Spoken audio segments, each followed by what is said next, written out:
देखो, मध्य भारत के इतिहास को कितने कालों में बांटा जाता है? 3 कालों में। 3 कालों में। ठीक है जी। प्राचीन भारत, मध्यकालीन भारत और आधुनिक कालीन भारत। ठीक है जी। तो कितने भागों में बांटा जाता है? 3 भागों में। बताओ कौन कौन? प्राचीन और मध्य और समकालीन। आधुनिक।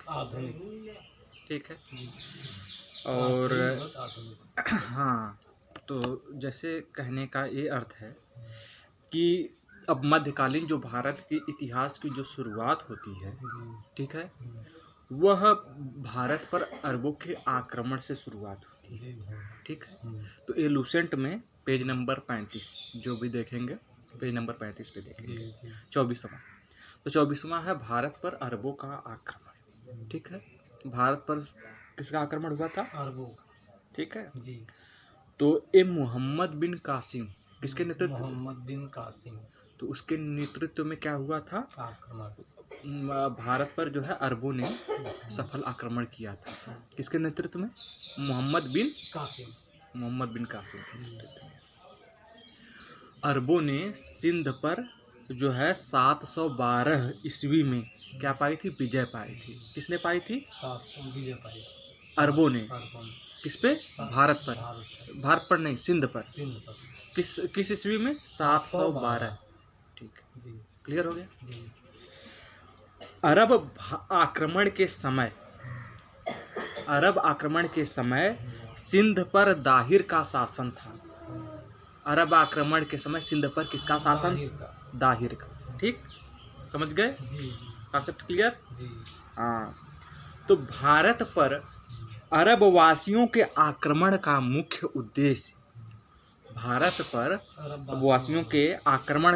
उद्देश्य धन दौलत लूटना तथा इस्लाम धर्म का प्रचार प्रसार करना था। तो भारत पे आक्रमण का उद्देश्य क्या था? धन दौलत लूटना और इस्लाम धर्म का प्रचार और प्रसार करना। समझ गए? जब इतिहास को, भारत के इतिहास को तुम जानोगे तो उसके धर्म को भी जान सकोगे, बहुत सारी चीज़ों को तुम वहाँ से निकाल सकते हो, एक्सट्रैक्ट कर सकते हो। समझ पा रहे हो हमारी बात को? हम क्या कहना चाह रहे हैं? तो भारत की तुम कल्चर को जान सकोगे, तीनों चीज़ों को तुम, भारत की आर्थिक, राजनीतिक और सामाजिक सांस्कृतिक सारी गतिविधियों को आपस में इंटरलिंक करना आना चाहिए। ठीक है, तब कोई भी चीज़ तुम बोलोगे उसको तुम अच्छे से तुम व्यक्त कर सकते हो। ठीक, अब इसके बाद आ जाता है 25वां नंबर, महमूद गजनी। महमूद गजनी का नाम सुने? जी नहीं, पहली बार सुने।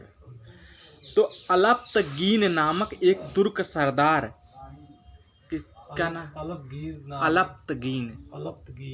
अलप्तगीन नामक एक तुर्क सरदार गजनी साम्राज्य का संस्थापक था। तो गजनी साम्राज्य, तो उसका संस्थापक कौन था? अलप्तगीन ये जो है एक तुर्क सरदार था, ये जो है गजनी साम्राज्य का संस्थापक था। तो गजनी साम्राज्य का संस्थापक कौन था?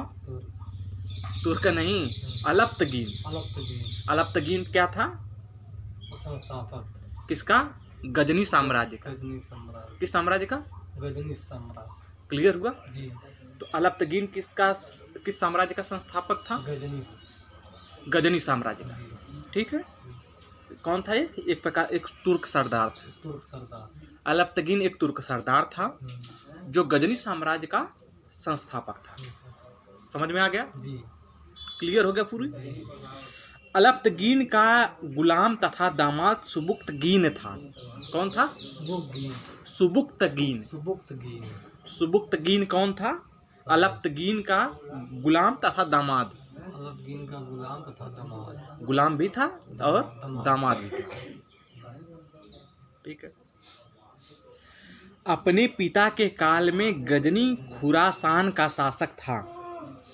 गजनी खुरासान का शासक अपने पिता के शासन काल में। ठीक है, अपने पिता के काल में जो है कहाँ का गजनी, कहाँ का शासन था?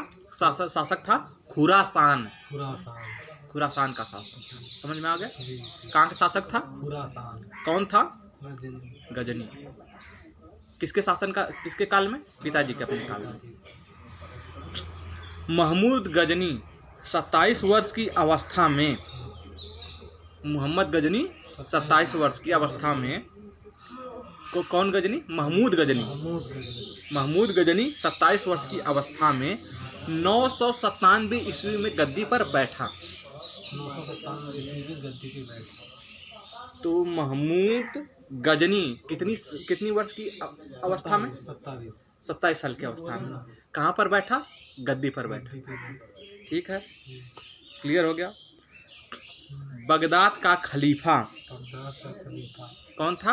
अल आदिर बिल्लाह। क्या नाम था? अल आदिर बिल्लाह। हाँ, आप समझ गए। अल आदिर बिल्लाह ने महमूद गजनी के पद को मान्यता प्रदान करते हुए उसे यमीन उद दौला, क्या? यमीन उद दौला तथा यमीन उल मिल्लाह। यमीन उल मिल्लाह। हाँ, तो देखो, अब देखो कठिन है समझना ना? कठिन है ना? तो बगदाद का खलीफा कौन था? अल आदिर बिल्लाह। और आदिर बिल्लाह। बगदाद का खलीफा कौन था? अल आदिर बिल्लाह। अल आदिर बिल्लाह। हाँ, बगदाद का खलीफा कौन था? अल आदिर बिल्लाह। ठीक। अल आदिर बिल्लाह ने महमूद गजनी के पद को मान्यता प्रदान करते हुए, तो मतलब कि जो बगदाद का खलीफा कौन था? अल आदिर बिल्लाह। उसने महमूद गजनी के पद को मान्यता प्रदान करते हुए उसको किसकी उपाधि धारण प्रदान की? यमीन उद दौला। अमीन नहीं, यमीन उद दौला की तथा यमीन उल मिल्लाह की उपाधि दी। ठीक। महमूद गजनी ने भारत पर 17 बार आक्रमण किया। तो महमूद गजनी ने भारत पर कितनी बार आक्रमण किया? 17 बार। ठीक। महमूद गजनी ने भारत पर पहला आक्रमण 1001 ईस्वी में किया था। पहला आक्रमण 1001 ईस्वी में किया। तो महमूद गजनी ने पहला आक्रमण भारत पर कब किया था? 1001 ईस्वी में। ठीक। यह आक्रमण शाही राजा जयपाल के विरुद्ध था। किसके विरुद्ध था? शाही राजा जयपाल के। हाँ, अब देखो समझ में आ रहा है ना? इसमें जयपाल की पराजय हुई थी। कौन? महमूद गजनी पहली बार भारत पर आक्रमण कब किया? 1001 ईस्वी। तो इसमें जो है किससे उसकी लड़ाई हुई थी? जो है राजा जयपाल से। जिसमें राजा जयपाल हार गए। ठीक, समझ गए? महमूद गजनी का 1008 ईस्वी में कब? 1008 ईस्वी में। महमूद 1008 ईस्वी में नगरकोट के विरुद्ध हमले को मूर्तिवाद के विरुद्ध पहली महत्वपूर्ण जीत बताई जाती है। मूर्तिवाद के विरुद्ध पहली महत्वपूर्ण जीत बताई जाती है। ठीक है, कब? 1008 ईस्वी में। हाँ, नगरकोट के विरुद्ध। 1008 ईस्वी में महमूद गजनी ने थानेसर के चक्र स्वामीन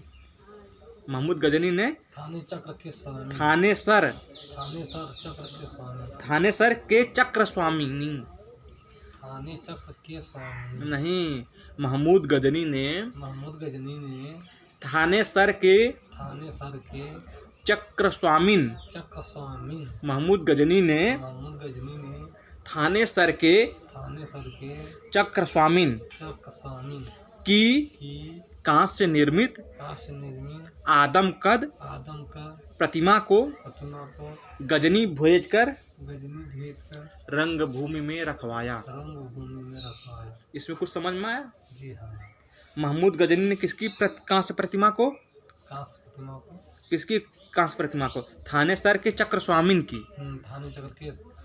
थाना जानते हो ना? हाँ। थानेसर के चक्रस्वामिन, चक्रस्वामी। तो थानेसर के चक्रस्वामिन की कैसी प्रतिमा थी? वो कांस की निर्मित थी। कांसा जानते हो ना? एक वस्तु धातु होता है। हाँ, कांस से निर्मित आदम कद, हाँ मतलब आदमी के कद के बराबर प्रतिमा ना, जी। को कहाँ पर भेजा? गजनी भेज करके रंगभूमि में रखवाया। महमूद गजनी का सबसे चर्चित आक्रमण 1025 ईस्वी में सोमनाथ मंदिर, यानी सोमनाथ मंदिर का मतलब ये जो शिव जी का मंदिर था, सोमनाथ मंदिर। सोमनाथ मंदिर जानते हो कहाँ है? मैं सुना है, हमने जानते हैं। सोमनाथ शिव जी का मंदिर था, वहीं पे मुगलों का आक्रमण हुआ। सोमनाथ मंदिर, ठीक है। तो महमूद गजनी का सबसे चर्चित आक्रमण 1025 ईस्वी में सोमनाथ मंदिर सौराष्ट्र पर हुआ, ठीक है। महमूद गजनी का सबसे चर्चित आक्रमण 1025 ईस्वी में सोमनाथ मंदिर सौराष्ट्र पर हुआ। इस मंदिर की लूट में उसे करीब 20 लाख दिनार की संपत्ति हाथ लगी, ठीक है। 20 लाख दिनार, 20 लाख दिनार सोमनाथ मंदिर पे आक्रमण करने के मिली। हाँ, उसको पा गया। तो सबसे जो महमूद गजनी का जो सबसे चर्चित आक्रमण था वो 1025 ईस्वी में हुआ, सोमनाथ मंदिर। सोमनाथ मंदिर 1025 ईस्वी में सोमनाथ मंदिर पर जो है सबसे चर्चित आक्रमण जो है हुआ था, जिसको सौराष्ट्र के नाम से भी जानते हैं ना, सौराष्ट्र को। सोमनाथ मंदिर गुजरात में है क्या? कहाँ है? सौराष्ट्र जो है गुजरात का अंग है। गुजरात का अंग है, ठीक है, ठीक। तो सोमनाथ की रक्षा में सहायता करने के कारण, सोमनाथ की रक्षा में सहायता के कारण, सोमनाथ की रक्षा में सहायता करने के कारण अन्हिलवाड़ा के शासक पर महमूद ने आक्रमण किया। अन्हिलवाड़ा शासक, अन्हिलवाड़ा अन्हिलवाड़ा के शासक के ऊपर महमूद ने आक्रमण किया। सोमनाथ की रक्षा में सहायता करने के कारण, सोमनाथ की रक्षा में सहायता के कारण, सोमनाथ सोमनाथ राजा का नाम नहीं, सोमनाथ मंदिर था ना, अच्छा। उसकी रक्षा में एक राजा था जो है, उसका नाम था अन्हिलवाड़ा। अन्हिलवाड़ा का जो शासक था उस पर जो है महमूद गजनी ने उस पर आक्रमण किया, ठीक है, क्योंकि उसकी रक्षा में था। तो अब जो है 20 लाख दिनार की संपत्ति जो है सोमनाथ मंदिर से महमूद गजनी ने लूटा। तो ये देखो, ये जो चीज़ होती है ना, तो ये अपने भारतीय धर्म और संस्कृति को जानने के लिए इतिहास जानना बहुत ही ज़रूरी होता है कि भाई कैसे क्या चीज़ें हुई, कैसे क्या चीज़ें घटित हुई। समझ पा रहे हो? हाँ, और सतर्क रहे आगे ऐसी घटनाएं न हो। सतर्क रहना चाहिए। 17 बार महमूद गजनी ने भारत पर आक्रमण किया था। पहला आक्रमण कब क्या था? 1001 ईस्वी में किया था, ठीक है। समझ में आ रहा है? जी जी जी। और जो है किसकी जो है थानेसर के चक्रस्वामिन की कांस्य प्रतिमा को जो है अपने गजनी साम्राज्य भिजवा दिया था, ठीक है। ये सब चीज़ें को अभी हम लोगों ने जाना, समझा। तो सोमनाथ मंदिर लूट कर ले जाने के क्रम में, सोमनाथ मंदिर जाने के क्रम में, हाँ, सोमनाथ मंदिर लूट कर ले जाने के क्रम में महमूद पर जाटों ने आक्रमण किया था। सोमनाथ मंदिर लूट कर ले जाने के क्रम में महमूद पर जाटों ने आक्रमण किया था। सोमनाथ मंदिर लूट कर ले जाने के क्रम में, सोमनाथ मंदिर लूट कर ले जाने के क्रम में, तो जब महमूद जो गजनी था वो ले जा रहा था सब सामान, तो जाटों ने उस पर आक्रमण किया था ताकि जो है कि वो ले ना जा पाए ना, और कुछ संपत्ति लूट ली थी जाटों ने, ठीक है। कुछ संपत्ति उससे छीना था जाटों ने, ठीक है। और महमूद गजनी का अंतिम भारतीय आक्रमण 1027 ईस्वी में, 1027, ठीक। कब? अंतिम आक्रमण 1027 ईस्वी में हुआ था, ठीक है। किसके विरुद्ध था? या जाटों के विरुद्ध वो लड़ गया था, ठीक है। जो छीनी थी लगता है उसी प्रतिशोध। अब महमूद गजनी की जो मृत्यु थी 1030 ईस्वी में उसकी मृत्यु हो गई, ठीक। अलबरूनी फिरदौसी, उतबी तथा फर्रुखी महमूद गजनी के दरबार में रहते थे। तो महमूद गजनी के दरबार में रहने वाले कौन कौन थे? अलबरूनी, कौन? अलबरूनी, फिरदौसी, फिरदौसी, उतबी, उतबी, फर्रुखी। फर्रुखी। जब 27 ईस्वी में जब गजनी ने आक्रमण किया था जाटों पे, विजय किसकी हुई थी? तो जनवी का ही हुआ और रोक टोक किया कर रहे थे। तो गजनी की जाट ही थे यादव होते। तो गजनी की जो मृत्यु हुई थी 1030 ईस्वी में, उसकी मृत्यु हो गई थी। और 1997 में 27 साल की अवस्था में उसने जो है गद्दी पे बैठा। गद्दी पर बैठा, यानी को कुल 60 साल ही वो जिया। ठीक है। 1001 ईस्वी में भारत पर पहला आक्रमण उसने किया था राजा सिंध के राजा जयपाल के विरुद्ध। ठीक है। तो इस प्रकार से तुमको एक कॉन्सेप्ट जो है क्लियर हो गया महमूद गजनी के बारे में, है ना। ठीक है, बहुत सारी चीज़ें फैक्ट याद रख पाना भी बहुत सी मुश्किल होता है, लेकिन ये जान गए कि अलबरूनी, फिरदौसी, उतबी, फारूकी ये सब जो है महमूद गजनी के दरबार में रहते थे। ठीक है। अब चाटुकार क्या कह लो कि उसके अलबरूनी बहुत ही फेमस इतिहासकार था, जिसने किताबुल हिंद करके एक पुस्तक लिखी है। ठीक है। इतिहास के बहुत अच्छे प्रमाण मिलते हैं। फिर इसके बाद मोहम्मद गौरी का नाम तुमने सुना होगा। सुने। कुछ सीरियल वीरियल कुछ देखा था क्या? नहीं सुने। मोहम्मद गौरी वो अच्छे शासक थे, अंग्रेजों से उन्होंने पहली बार लड़ाई उन्होंने लड़ा था, देश के हित में कार्य करते। अरे सुनो, जो भी है तो देखो, गौर महमूद गजनी के अधीन एक छोटा सा राज्य था। कौन राज्य था? महमूद गजनी के अधीन जो है गौर नाम का एक छोटा राज्य था।